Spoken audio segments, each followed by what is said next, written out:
It was a sound that should have been physically impossible. In the mid-1950s, a basketball court was a loud, chaotic cathedral of sweat, wood squeak, and shouting. The ambient noise of the old Boston garden, a cigar smoke haze clinging to the rafters, the roar of wool-coated fans, the shrill whistle was the expected backdrop. But when the ball left the shooter's hands and began its smooth, parabolic ascent toward the hoop, a different, momentary silence often fell, a moment of communal, suspended belief. On this particular night, the silence was violently shattered by something new. It was not the thwack of the ball striking the iron rim, nor the swoosh of the net. It was a dense, fleshy, concussive thud, the sound of a 2-pound stitched leather sphere being arrested midair by a giant's open palm. The roar that followed was not one of celebration, but of bewildered, almost angry disbelief. The shooter, a wiry forward for the Syracuse Nationals, slapped his knees in frustration, his momentum carrying him past the baseline. He knew the shot was good. It was perfectly arced, a high release that floated safely over the reach of every player he had ever faced. Every player, that is, except for Walt Dukes. Standing 7 feet and 1 inch tall, Dukes was, quite simply, an anomaly. He wasn't just tall. He was impossibly, cartoonishly long. In an era when a 6'7" player was considered a behemoth, Dukes moved like a misplaced skyscraper on the court. His presence alone was an affront to the geometry of the game, making the 11-foot rim feel like an 8-foot basket. But this time, it wasn't just the sheer height, it was the mechanism. Dukes didn't jump in the modern sense. He merely lifted his knees, extended his arm, and plucked the ball out of the atmosphere like reaching for a high shelf. The ball was still rising when he intercepted it. This action, a routine moment for us today, the blocked shot, the defensive punctuation mark, was an utterly alien spectacle in 1955.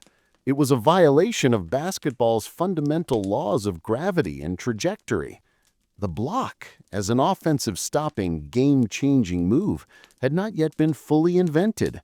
And here, in the murky light of the Boston Garden, the man who was both pioneering and burdened by this power was a gentle, misunderstood giant named Walt Dukes. He was the NBA's first true 7-footer, the original prototype for every center who would follow, from Wilt Chamberlain to Shaquille O'Neal. And yet, his name is all but forgotten, eclipsed by the 2 titans who followed him and mastered the game he barely got to start, Wilt and Russell. To understand the modern NBA, its high-flying defense, its obsession with size, its statistical archives, you must first unearth the story of Walt Dukes, the man who showed the world what was physically possible, only to be swallowed by the same history he tried to create. His tale is a roadmap of American basketball's tumultuous, information-sparse, and racially charged journey from the gymnasium to the global stage. It is a story about the shock of size, the invention of a position, and the heavy shadow cast by greatness. This is the story of the phantom rival, the tallest tree in the forest, the impossible statistics of the mid-century. The professional basketball landscape of the 1950s was less an association and more a loose collective of regional, semi-stable franchises. The NBA was a scrappy secondary league compared to Major League Baseball, relying heavily on gate receipts and battling an image problem. Games were slow, methodical, and often brutally physical, played by men whose primary income was usually an off-season job selling insurance or driving a truck. The players themselves were, by today's standards, average-sized. The NBA average height hovered around 6'3". The celebrated big men were 6'7" or 6'8". This is the world that 7'1" Walter Dukes stepped into. Born in 1930 in upstate New York, Dukes wasn't just tall, he was an outlier from birth. His size, even in high school, was a biological phenomenon that drew whispers and stares.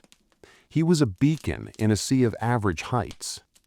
He didn't just walk into a room, he recalibrated it, an old college rival who would later coach in the NBA once recalled. You'd look at him and the ceiling seemed lower, the doorways narrower. The man looked like he was built to play a game invented by a giant. But size in the 1950s was a double-edged sword. It guaranteed attention, but it also invited crippling expectations and assumptions. It was assumed that a man that large must be clumsy, uncoordinated, and fragile. The phrase, "big man with soft hands," was a compliment only necessary because the opposite was generally believed to be true. Seton Hall and the birth of a center. Walt Duke's true impact began at Seton Hall University. Under the guidance of Coach Honey Russell, Dukes wasn't just a physical presence, he was the engine of a basketball revolution that few noticed was occurring in real time. He didn't have the post moves or the polished finesse that would characterize the next generation of centers. What he had was a simple, brutal efficiency dictated by his reach. The rebound. He didn't need to jump high, he only needed to touch the ball. His hand seemed to hover in the air above the rim, effortlessly tipping rebounds to himself. He averaged over 20 rebounds a game in his senior season, a statistic that would be staggering even in the statistical vacuum of that era. The defense. Dukes was the first player who fundamentally altered the concept of paint defense. Before him, defense was played around the basket. With him, it was played above the basket. Opposing coaches struggled to design offenses against a man who could stand still and still be higher than their shooter's release point.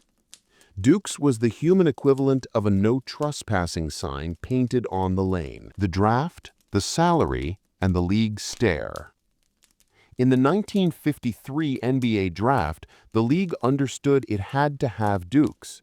He was the biggest gate attraction the NBA had seen outside of perhaps George Mikan.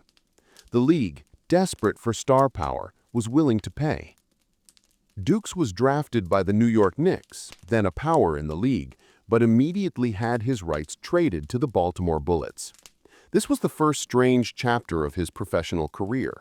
Drafted by one team, immediately sold to another. The NBA was less concerned with team continuity and more with star distribution. His contract was, for the time, eye-popping.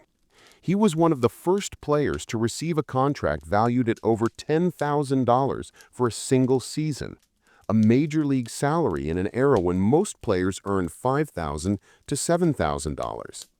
It was a heavy financial burden for a struggling franchise like the Bullets, and it immediately placed a spotlight on him that was hotter and brighter than any of his peers. The unsaid demand was simple. You were being paid like a superstar. You must be a superstar. The pressure began immediately. Dukes' size, which made him extraordinary, also made his shortcomings instantly visible. He was clumsy on the fast break. His conditioning was inconsistent, a challenge for a man of his mass in an era without modern sports nutrition. Most importantly, he struggled with a problem that would plague every great center who followed: foul trouble. The referees, unfamiliar with how to officiate a player of this size, often defaulted to calling a foul on Dukes simply because his arms and hands were almost always involved in the play. He was often on the bench, watching the game because his sheer height made minor contact look like a major violation. He averaged 4.4 fouls per game for his career, a staggering number that dramatically limited his court time.